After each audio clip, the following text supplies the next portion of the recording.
Hello friends and family, ndagira ngo unize umunota wawe umwe hanyuma ubashe kuba wamenya aka kantu kuri Chatgpt gashobora kugufasha mu bikorwa bya buri munsi. Hanyuma iyi ni STOREROOM DIGITAL EMPIRE twashimye Pacific, ndagira ngo nguhereze ikaze.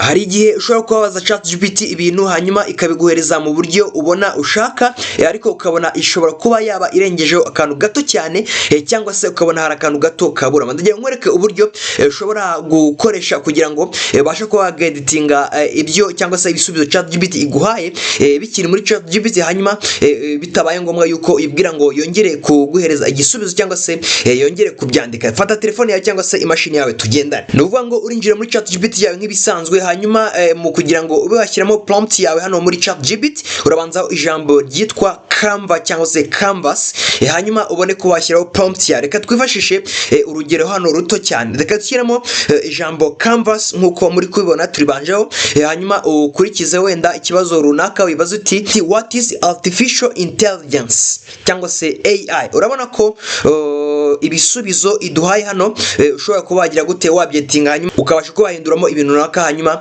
ukabicustomizing cyangwa se ukabigira uko ubishaka. Hanyuma kandi kuri subscribe twashimye Pacific. Iyi ni STOREROOM DIGITAL EMPIRE, niho uzayimenyera amakuru menshi kuri artificial intelligence ndetse na technology. Ciao.